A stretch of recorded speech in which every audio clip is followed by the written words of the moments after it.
Adlaw nga Domingo karon mga kaigsuunan. Petsa 13 sa bulan sa Agosto tuig 2023. Karon ang ika-19 nga Domingo sulod sa tuig ordinaryo. Ang pagbasa kinutlo gikan sa Ebanghelyo sumala ni San Mateo, Kapitulo 14, versikulo 22 ngadto sa 33. Humani ini, gipasakay ni Jesus sa sakayan ang mga tinun-an o gipauna siya ngadto sa tabok sa lanaw samtang iyang gipalakaw ang mga tao. Mitunga siya nga nag-inusara sa usa ka bungtod aron mag-ampo og sa pagkagabi na si Jesus didto paghihapon nag-inusara. Yadtong tungura ang sakayan didto na sa laod. Gikuso-kuso sa mga balod kay ang hangin sungsungon man. Anang pagkakadlawon si Jesus miapas kanila og naglakaw ibabaw sa tubig.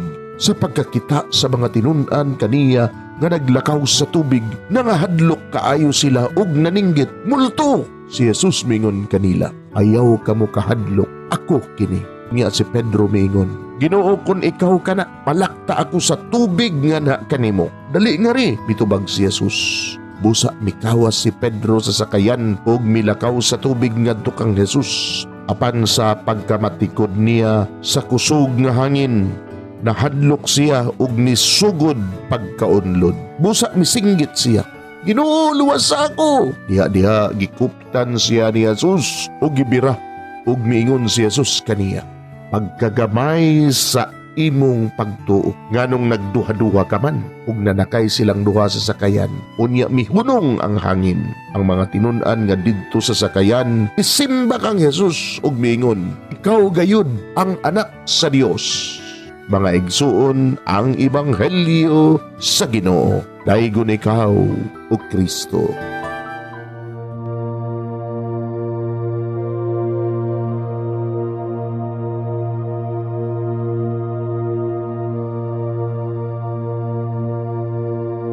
Pagampo sa dili pa magsugod sa trabaho. Magampo kita sa ngalan samahan sa Anak ug sa Espiritu Santo. Amen.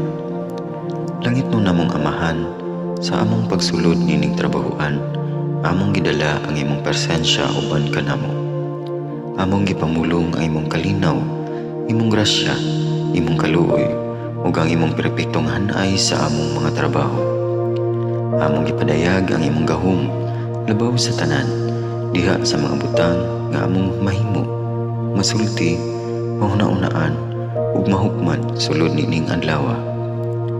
Ginoo, nagapasalamat kami sa gasa sa kinabuhi, niining bagong adlaw, niining kahigayunan nga kami nakasulod sa trabaho ug mamahimong parte niining nga grupo. Salamat sa mga gasa nga imong gitugyan kanamo. Hamong gamiton kini diha sa pagimaya kanimo. Hatagi kami sa kusog ug kadasig sa pagbuhat sa among mga trabaho. Panalangini ang among mga proyekto, mga ideya ug kusog, aron sa ingon bisan sa pinakagamay namong mga kalampusan, magahatag kini sa imong himaya. Ubani kami Ginoo sa among pagtrabaho nining adlaw. Puna kini nga lugar sa inspirasyon ug kusog. Tabangi kami nga magtrabaho isip usa ka grupo nga mapakita sa usag-usa ang kamaayo. Himuha kami nga maayo nga makabot namo ang mga butang nga kinahanglan namong buhaton. Himuha kini nga lugar nga puno sa kalipay ug panaghigalaay, ug kamugaway ug kalinaw ang mapatigbabaw niining dapita. Ginoo, kung kami anaa sa kalibog, giyahi kami. Kung kami muwadaan sa kadasig ug paglaom, dasiga kami.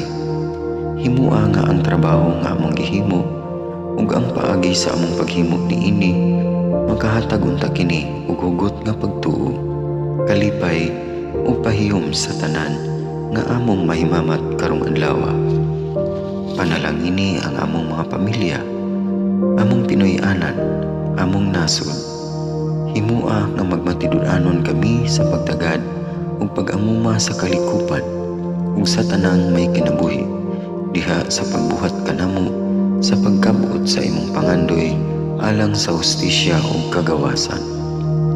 O Ginoo, sa among pagbiya nining lugara, tagay kami sa imong panalangin ug kaluoy sa among pagbiyahe.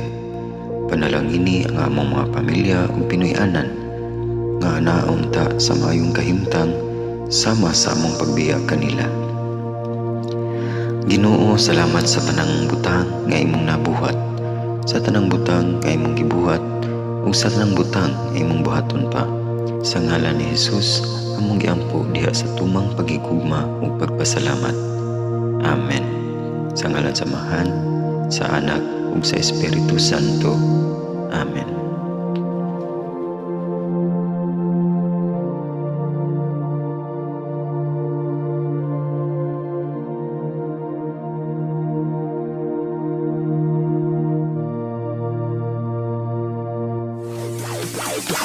Bye.